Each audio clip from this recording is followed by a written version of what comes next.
በድጋሚ እንደማደራችሁ ክቡራን ተመልካቾቻችን አዲስ ቀን ያዘጋጀንላችሁ ስፖርታዊ መረጃዎችን ተሻግረናል። አብራም ተስፋዬ አብራችሁን ቆዩ። በቀዳሚነት የምናነሳው የኢትዮጵያ አትሌቲክስ ፌዴሬሽን ትላንትና በትስስር ገጹ ላይ ያሰፈረውን መረጃ ነው የምናነሳላችሁ። የዶክተር አመንሲሳ ከበደን ጉዳይ እናነሳለን። የኢትዮጵያ አትሌቲክስ ፌዴሬሽን የጽህፈት ቤት ኃላፊ አድርጎ ትላንትና መሾሙን ይፋ አድርጓል።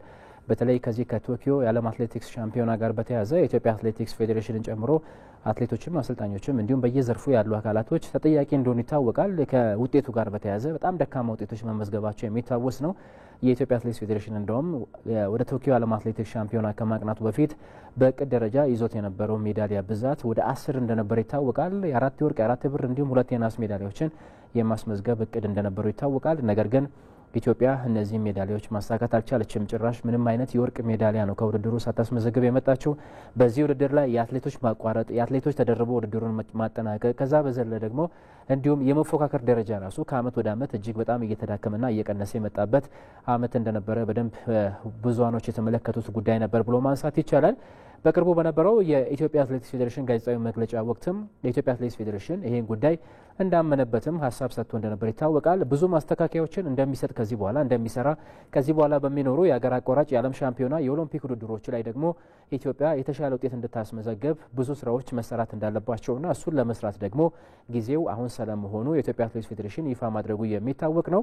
እንግዲህ ወደ አትሌቶችና ወደ አሰልጣኞች ወይም ደግሞ ወደ ማናጀሮች ወርዶ ስራዎችን ከመስራት ወይም ደግሞ የተበላሹ ነገሮችን ከማስተካከል በፊት መጀመሪያ አትሌቲክስ ፌዴሬሽኑ በራሱ የአሰራር ሲስተም ውስጥ ያለውን መንገድ የማስተካከል ትልቅ ኃላፊነት እንዳለበት ይታወቃል። ይህን ተከትሎ እንግዲህ አዲስ የኃላፊነት ሹመት ትላንትና መስጠቱን ይፋ አድርጓል። ዶክተር አመንሲሳ ከበደ ከዚህ ቀደም በኢትዮጵያ ስፖርት አካዳሚ ምክትል ዳይሬክተር በመሆን ማገልገላቸው የሚታወስ ነው። ጥናታዊ ጽሁፎችን በማቅረብ ምርምራዊ ስራዎችን በመስራት እንዲሁም በእግር ኳሱም በአትሌቲክሱም በተለያዩ የስፖርት እውነቶች ላይም በማማከር ሰፊ ስራዎችን መስራት የቻሉ ሰው ስለመሆናቸው ይነገርላቸዋል። እንግዲህ ይህንን ከግንዛቤ ውስጥ በማስገባት የኢትዮጵያ አትሌቲክስ ፌዴሬሽን አዲሱ የጽህፈት ቤት ኃላፊ አድርጎ ትላንትና መሾሙን የኢትዮጵያ አትሌቲክስ ፌዴሬሽን ይፋ አድርጓል።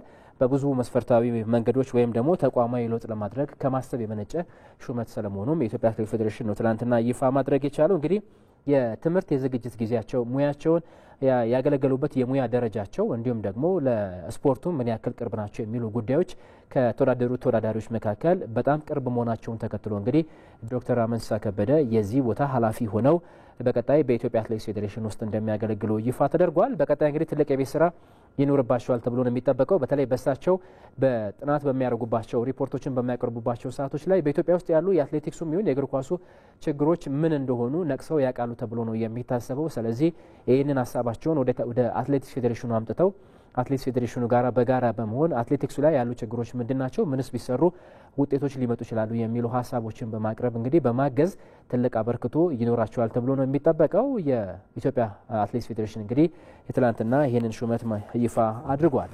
ሌላኛው ጉዳያችን የአዲስ አበባ ከተማ ዋንጫን ይመለከታል። የአዲስ አበባ ከተማ ዋንጫ የሁለተኛ ዙር ወይም ደግሞ የምድብ ሁለተኛ ጨዋታዎች በዛሬው ዕለት ቀጥለው የሚደረጉ ይሆናል።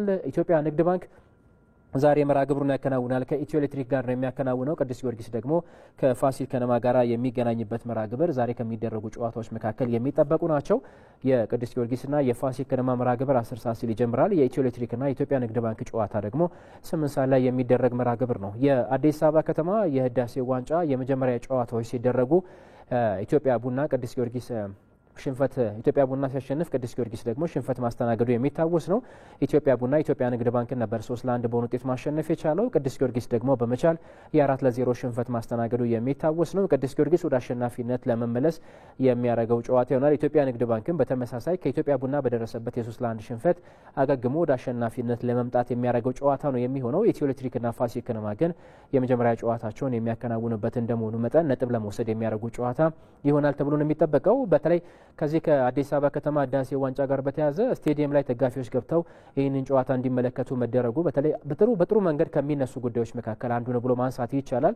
የኢትዮጵያ ቡናና የቅዱስ ጊዮርጊስ ደጋፊዎች ስቴዲየም ገብተው ቡድኖቻቸውን ሲያበረታቱም አስተውለናል። ይሄ ደግሞ በአዲስ አበባ በተለይ ላለፉት 5 ዓመታት እንደነዚህ አይነት ነገሮች በአዲስ አበባ በሚገኙ ስቴዲየሞች ውስጥ አልነበሩም ብሎ ማንሳት ይቻላል። አሁን እንግዲህ ደጋፊዎች ወደ ሜዳ መመለሳቸውን ተከትሎ እንግዲህ በአዲስ አበባ ከዚህ ቀደም ይስተዋል የነበረውን እግር ኳሳዊ ስሜት ወይም ደግሞ የደጋፊዎች የድጋፍ ሂደት ከዚህ በኋላ ብዙዎች ይመለከቱታል ተብሎ ነው የሚጠበቀው። የኢትዮጵያ ቡና፣ የቅዱስ ጊዮርጊስ እንዲሁም ደግሞ እንደያቅማቸው ክለቦችም ያሏቸው ደጋፊዎች በአዲስ አበባ መቀመጫቸውን ያደረጉት እነ መቻል፣ እነ ኢትዮ ኤሌክትሪክ፣ እነ ኢትዮጵያ ንግድ ባንክን ጨምሮ እነ ኢትዮጵያ መድንም በተመሳሳይ በደጋፊዎቻቸው ታጅበው እግር ኳስን የሚያከናውኑበት የውድድር ዓመት ይሆናል ተብሎ ነው የሚጠበቀው። ይሄ ውድድር እንግዲህ የኢትዮጵያ ፕሪሚየር ሊግ ከመጀመሩ አስቀድሞ የሚደረግ ውድድር እንደመሆኑ መጠን ክለቦችን በዚህ ውድድር ያላቸውን የአቋም ልኬት የሚፈትሹበትም ይሆናል ተብሎ ይጠበቃል። ሌላኛው ጉዳያችን የሳዳት ጀማልን ጉዳይ ይመለከታል። አንጋፋው ግብ ጠባቂ ሳዳት ጀማል እንግዲህ በህንድ ሀገር በሕክምና ሲረዳ ቆይቶ ትላንትና ህይወቱ ስለማለፉ የኢትዮጵያ እግር ኳስ ፌዴሬሽን ያሰፈረው መረጃ ያመላክታል። በኢትዮ ኤሌክትሪክ ወይም ደግሞ በቀድሞ መብራት ኃይል ሲ ቡድን የእግር ኳስ ህይወቱን አንድ ብሎ እንደጀመረ ይነገርለታል። በዋናው ቡድን ውስጥም በቀድሞ መብራት ኃይል ወይም ደግሞ በአሁኑ የኢትዮ ኤሌክትሪክ እግር ኳስ ቡድን ውስጥም በግብ ጠባቂነት አገልግሏል። ከዛ በዘለለ በደብረ ብርሃን እንዲሁም ደግሞ በዛም ተጫውቶ ማሳለፍ ችሏል። በደብረ ብርሃን ብርድ ልብስ እግር ኳስ ክለብ ውስጥም እንዲሁም በአዲስ አበባ ፖሊስና በኒያላ እንዲሁም ደግሞ በትልቁ እግር ኳስ ህይወቱ ከሚባሉት መካከል በኢትዮጵያ ቡናም ተጫውቶ ማሳለፉ የሚታወስ ነው። በኢትዮጵያ ታዳጊ ብሔራዊ ቡድን ውስጥ ከ1990 ጀምሮ በግብ ጠባቂነት ማገልገል ችሏል። እንዲሁም ደግሞ ኢትዮጵያ 1997 ላይ ባስተናዳችው የሴካፋ ውድድር ላይ የኢትዮጵያ ብሔራዊ ቡድን አባል ከነበሩ ግብ ጠባቂዎች መካከል ሳዳት ጀማል አንዱ እንደነበር ይታወቃል። ኢትዮጵያም የመድረኩ አሸናፊ ስትሆን አንድ ክብር ማሳካት የቻለ ትልቅ ግብ ጠባቂ ሰለሞን ይነገርለታል። እንግዲህ የእግር ኳስ ህይወቱ ካበቃ በኋላ በአሰልጣኝነት በርካታ ክለቦች ውስጥ ተዘዋውሮ አገልግሏል። በኢትዮጵያ ብሔራዊ ቡድን በሁለቱም ጾታ አገልግሏል። ከዛ በዘለለ በክለብ ደረጃ እንግዲህ ሐዋሳ ከተማና ሲዳማ ቡናን ጨምሮ ናዲያ ሆሳና እንዲሁ ያገለገለባቸው የሴት እግር ኳስ ቡድኖች ውስጥ በግብ ጠባቂ አሰልጣኝነት ማገልገል ችሏል። በርካታ ስራዎችን በግብ ጠባቂነት ሲሰራ ቆይቷል። ከዛ በዘለለ በተወለደበት በስልጤ ዞን ወራቤ ከተማ ላይም የእግር ኳስ ፕሮጀክት ከፍቶ ታዳጊዎችን እያሰለጠነ እንደነበር ይታወቃል። ይሄ አካዳሚው እንደውም ፕሮጀክቱ በርካታ ዓመታትን ማስቆጠር የቻለና ብዙ ታዳጊዎችን ያፈራበትን ፕሮጀክት ሰለሞን ይነገርለታል። ምንም እንኳን በወራቤ ከተማ ውልደቱን ቢያደርግም በርካታ የእግር ኳስ ህይወቱና እድሜውን አዲስ አበባ ያሳለፈ ተጫዋች እንደነበረ ወይም ደግሞ የቅርብ ጊዜም አሰልጣኝ እንደነበረ የታሪክ ማህደሩ ያወሳል። እንግዲህ በሕክምና ሲረዳ ቆይቶ ነበረ በህንድ ሀገር። ትላንትና እንግዲህ ህይወቱ ስለማለፉ ተሰምቷል። የኢትዮጵያ እግር ኳስ ፌዴሬሽን እንዳሰፈረው መረጃ መሰረት እንግዲህ ከ4 ሰዓት እስከ 5 ሰዓት ባለው ሂደት ውስጥ በአዲስ አበባ ስቴዲየም ለቀድሞ አንጋፋ ግብ ጠባቂ የክብር የአሸኛኘት መርሃ ግብር እንደሚደረግለትም ይፋ ተደርጓል። ከ6 ሰዓት ከ30 ጀምሮ ባለው ደግሞ ኮልፌ በሚገኘው የመቃብር ስፍራ ስርዓተ ቀብሩ እንደሚፈጸምም ኢትዮጵያ እግር ኳስ ፌዴሬሽን ያሰፈረው መረጃ ያመለክታል። በዚሁ የኢትዮጵያ ብሮድካስቲንግ ኮርፖሬሽን በቀድሞ ግብ ጠባቂ እልፈት የተሰማውን ጥልቅ ሐዘን እየገለጸ ለወዳጆቹ ለቤተሰቦችና ለዘመድ አዝማዶቹ መጽናናትንም ይመኛል። ሌላኛ ጉዳያችን ከ17 ዓመት በታች የታዳጊዎች ሻምፒዮና በሐዋሳ እየተከናወነ ነው የሚገኘው። ትላንትና የግማሽ ፍጻሜ ጨዋታዎች ተደርገዋል። በዚህ መሰረት ኢትዮጵያ ንግድ ባንክና ወላይታ ዲቻ ለፍጻሜ ያለፉበትን ውጤት ነው ማስመዝገብ የቻሉት። ኢትዮጵያ ንግድ ባንክ ሐዋሳ ቢን 3-1 በሆነ ውጤት አሸንፎ ወደ ፍጻሜው ማለፉን አረጋግጠዋል። የኢትዮጵያ ንግድ ባንክ እግር ኳስ ቡድን ከታዳጊዎች ቡድን ጋር በተያያዘ ባለፉት ዓመታት በጣም ጥሩ የሚባል ቡድን እየገነባ የሚገኝ ቡድን ነው ብሎ ማንሳት ይቻላል። ከ17ም ከ20 ዓመት በታችም የኢትዮጵያ ንግድ ባንክ ቡድን ጥሩ አቅም ካላቸው ቡድኖች መካከል ለዋና ቡድንም መጋቢ ከሆኑ ቡድኖች መካከል አንዱ እንደሆነ ይታወቃል። ከዚህ ከ17 ዓመታች ብሔራዊ ቡድኑ እንግዲህ ትላንትና ለፍጻሜ ያለፈበትን ውጤት ማስመዝገብ ችሏል። በሌላ የግማሽ ፍጻሜ ጨዋታ ወላይታ ዲቻ ደግሞ ቅዱስ ጊዮርጊስን በመለያ ምት 4-3 አሸንፎ ወደ ፍጻሜው ማለፉን አረጋግጠዋል። የሁለቱ ቡድኖች የመደበኛ ጨዋታ ጊዜ አንድ አቻ በሆነ ውጤት መጠናቀቁን ተከትሎ በተሰጠ የመለያ ምት ነው እንግዲህ ወላይታ ዲቻ 4-3 በሆነ ውጤት ማሸነፍ የቻለው። በዚህ መሰረት የፊታችን ቅዳሜ በሚደረገው የፍጻሜ ጨዋታ ወላይታ ዲቻና ቅዱስ ጊዮርጊስ የዋንጫው አሸናፊ ለመሆን የሚያደርጉት መርሃ ግብርም ከወዲሁ የሚጠበቅ ነው የሚሆነው። ይሄ መርሃ ግብር በሐዋሳ ነው የተከናወነ የሚገኘው። ሐዋሳ በሰው ሰራሹ ሜዳ የፍጻሜ ውድድርም የፊታችን ቅዳሜ እንደሚደረግ የወጣለት ፕሮግራምም ያመላክታል። ወደ አውሮፓ ሻምፒየንስ ሊግ ጉዳዮቻችን እንሻገርና ትላንትና የሁለተኛ ዙር የአውሮፓ ሻምፒየንስ ሊግ መርሃ ግብሮች ተደርገዋል። ባርሴሎና በገዛ ሜዳው በፓሪስ ሴን ዠርመን 2-1 በሆነ ውጤት ትላንትና ተሸንፏል። ፌራን ቶሬስ ግብ በማስቆጠር ለባርሴሎና ቀዳሚ ማድረግ የቻለ ተጫዋች ነበረ። የማዩሉና የጎንካሎ ራሞስ ሁለት ግቦች ግን ፓሪስ ሴን ዠርመን ከኋላ ተነስቶ የካታላኑን ቡድን በገዛ ሜዳው አሸንፎ የወጣበትን ውጤት ማስመዝገብ ችሏል። ከጨዋታው አስቀድሞ እንግዲህ በርካታ የጉዳት ዜናዎች እያጠቁት የሚገኘው ፓሪስ ሴን ዠርመን በዚህ ጨዋታ ብዙ ሊቸገር እንደሚችልና ባርሴሎና ደግሞ በተለይ የአማካኝ ክፍሉ ላይ ብልጫ ወስዶ ነጥቦችን የመውሰድ እድሉ በጣም ከፍተኛ ስለመሆኑ ሲነገርለት ነበረ። ነገር ግን ሜዳ ላይ የሆነው ከዚህ በተቃራኒ ነው ብሎ ማንሳት ይቻላል። በእርግጥ የመሀል ሜዳ እንቅስቃሴው በሁለቱም ቡድኖች በኩል በጣም ጥሩ የሚባል ነገር ስንመለከትበት ነበረ። በተለይ በባርሴሎና በኩል እነ ፔድሪና እነ ዲዮንግ የነበራቸው እንቅስቃሴ በጣም አስገራሚ ነበር። በተመሳሳይ በፓሪስ ሰን ዠርመን በኩል ደግሞ እነ ቪቲኒያና ፋቢያን ሩዝ የነበራቸው ጥምርታ በጣም አስገራሚ እንደነበረ ትላንትና ስንመለከት ነበር። በተለይ የቪቲኒያ እንቅስቃሴ አሁንም የተጫዋች የዓለማችን ምርጡ የአማካኝ ስፍራ ተጫዋች ለመሆኑ እንደ ማሳያ አድርጎ የተነሳለት ይገኛል። የትላንትናው እንቅስቃሴ ብዙ የሜዳ ክልሎችን እያካለለ ነበር። ትላንትና ፓሪስ ሰን ዠርመን በኳስ ብልጫም እንዳይወሰድበት የራሱን አበርክቶ ሲያደርግ የነበረው ትልቁ ትላንት ሲጠበቅ የነበረው ደግሞ የኑኖ ሜንዴዥና የላሚን ያማል በግራ መስመር በኩል የሚደረገው ፉክክር ነበረ። ብዙዎች ሲጠብቁት የነበረው ኑኖ ሜንዴዝ አሁንም ላሚን ያማልን በልጦ ያመሸበትን ምሽት ተሳልፏል። የጨዋታው ምርጥ ተብሎም ተመርጧል። ምርጥ መሆኑ ብቻ አይደለም የሚያሳየው በጣም ትላንትና ማዩሉ ላስቆጠራት ኳስም ከራሱ የግብ ክልል በራሱ አማካኝነት የተነሳ ግብ ነው እንግዲህ ለማዩሉ አቀብሎ የመጀመሪያውን የፓሪስ ሰን ዠርመን ግብ መቆጠር የቻለው። ይህን ተከትሎ እንግዲህ ኑኖ ሜንዴዝ አሁን ላይ ዓለማችን ላይ ካሉ ምርጥ የግራ ተከላካይ ስፍራ ተጫዋቾች መካከል አንዱ መሆኑን በእንደነዚህ አይነት ትልቅ ጨዋታዎች ላይ በሚገባ ማሳየት ችሏል። በፖርቹጋል ብሔራዊ ቡድን ውስጥ በተመሳሳይ ስፔንና ፖርቹጋል ባደረጉትም የኔሽን ሊግ የፍጻሜ ጨዋታ ላይ ላሚን ያማል እንቅስቃሴዎቹ ብዙም እንዳይሆኑና እንዲገደቡ በማድረግ የተጫዋች የነበረው ሚና በጣም አስገራሚ ነበር። በእርግጥ ላሚን ያማል ጨዋታው በተጀመረ 5 ደቂቃዎች አካባቢ ውስጥ ኑኖ ሜንዴዝን እጅጉን ሲፈተን ውስጥ እንደነበረም ስንመለከት ነበር። በሂደት ግን ኑኖ ሜንዴዝ በጣም የተሻለ ተከላካይ መሆኑንና የላሚን ያማል እንቅስቃሴዎችን በማቋረጥ ባርሴሎና በዚህ ተጫዋች የሚያገኛቸውን የግብ ዕድሎች ስኬታማ እንዳይሆኑ ከማድረግ አንጻር የነበረው አቅም በጣም አስገራሚ ነበር ብሎ ማንሳት ይቻላል። ጎንካሎ ራሞስ ትላንትና 9ኛው ደቂቃ ላይ ነው የፓሪስ ሰን ዠርመን ያሸናፊነት ግብ ማስቆጠር የቻለው። እቺ ግብ ስትቆጠር እንግዲህ ሃንሲ ዲተር ፍሌክ የባርሴሎና አሰልጣኝ በስጭታቸውንም ሲገልጹ ስንመለከት ነበር። ዋነኛ ምክንያታቸው ደግሞ ከዚች ግብ መቆጠር በኋላ ከመቆጠር በፊት ባርሴሎና ግብ ማስቆጠር የሚችልባቸውን ሰፊ ድሎች መፍጠር ችሎ ነበር። እነዛን አጋጣሚዎች አለመጠቀሙ ሳያንስ ተከላካዮች የፈጸሟቸው ስህተቶች እንግዲህ የጎንካሎ ራሞስ ኳስ መረብ ላይ አርፋ ፓሪስ ሰን ዠርመን አሸናፊ እንዲሆን አድርጎታል። የአሰልጣኝ ሉዊስ ኤንሪኬው ስብስብ አሁንም በአውሮፓ ሻምፒዮንስ ሊጉ የተሻለ ጉዞ ሊጓዝ እንደሚችል የትላንትናው እንቅስቃሴው ማሳያ ነው ብሎ ማንሳት ይቻላል። በትላንቱ ጨዋታ ኦስማን ዴምቤሌ፣ ኪቪቻ ከቫራስኬሊያን ጨምሮ ዴዘር ዱዌ በቋሚ አሰላለፍ ውስጥ መግባት አልቻሉም። ጭራሽ በጉዳት ምክንያት ከስብስቡ ውጪ የሆኑ ተጫዋቾች እንደነበሩ ይታወቃል። በእነሱ ምትክ ግን የገቡ ተጫዋቾች ይህንን ቦታ በሚገባ አስከብረው ትላንትና መውጣት ችሏልና ፓሪስ ሰን ዠርመን በአንድ ወይም በሁለት ተጫዋች ላይ ጥገኛ የሚሆን እግር ኳስ ቡድን እንዳልሆነ የትላንትናው እንቅስቃሴ አንዱ ማሳያ ነው ብሎ ማንሳት ይቻላል። አሰልጣኝ ሉዊስ ኤንሪኬም የሚተካ ቡድን እንዳላቸው የትላንትና እንቅስቃሴያቸው አሳይቷል። በተለይ የአማካኝ ስፍራ ተጫዋቹ ቪቲኒያ ከጉዳቱ አገግሞ ወደ ሜዳ መመለሱ በዚህ ጨዋታ ላይ ፓሪስ ሰን ዠርመን ጥሩ እንዲሆን የራሱን ትልቅ አበርክቶ ወስዷል ብሎ ማንሳት ይቻላል። በአጠቃላይ እንግዲህ ትላንትና የነበረው ጨዋታ በፓሪስ ሰን ዠርመን 2-1 አሸናፊነትም ተጠናቋል።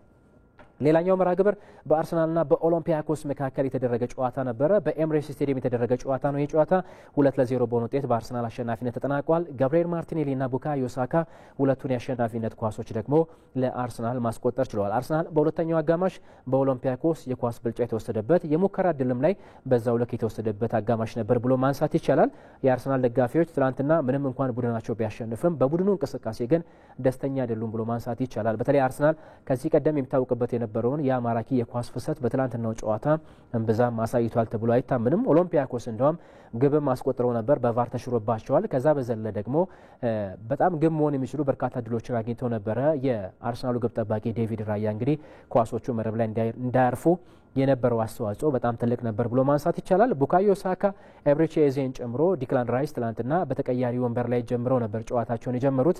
ነገር ግን ተቀይሮ ቡካዮ ሳካ ገብቶ 90 ሲደመር ሁለተኛው ደቂቃ ላይ የአርሰናልን የአሸናፊነት ኳስ ከመረብ ማሳረፍ ችሏል። አርሰናል እንግዲህ ከአትሌቲክ ቢልባኦ ድል በኋላ ሌላኛ ሁለተኛ ድሉን በሻምፒየንስ ሊጉ ማሳካት ችሏል።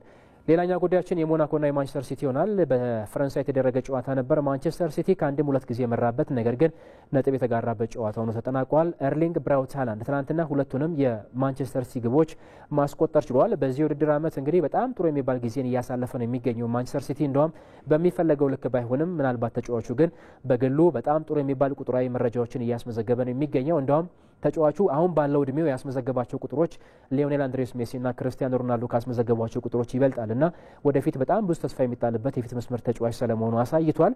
ለኖርዌይ ብሔራዊ ቡድንም ለማንቸስተር ሲቲም በዚህ ዓመት በጣም ጥሩ የሚባል ግልጋሎቱን እየሰጠ ይገኛል። ትናንት በነበሩ ሌሎች የአውሮፓ ሻምፒየንስ ሊግ መርሃ ግብሮች ስንመለከት ዩኒየን ሴንት ጊሎስ በሜዳው በኒውካስል ዩናይትድ 4-0 በሆነ ውጤት ተሸንፏል።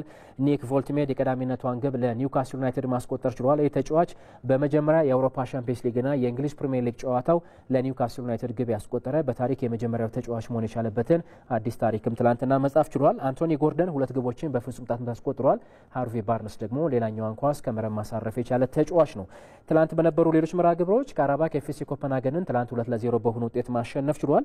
የቪያሪያል እና የዩቬንቱስ ጨዋታ ደግሞ 2-2 በሆነ ውጤት ነው መጠናቀቅ የቻለው። ቦሩሲያ ዶርትሙንድ አትሌቲክ ቢልባኦን 4-1 በሆነ ውጤት አሸንፈዋል። የባየር ሊቨርኩዘን እና የፒኤስቪ አይንዶቨን ጨዋታ ደግሞ 1-1 በሆነ ውጤት ተጠናቋል። በኔፕልስ የተደረገው የናፖሊና የስፖርቲንግ ሊዝበን ጨዋታ ደግሞ በናፖሊ 2-1 አሸናፊነት ተጠናቋል።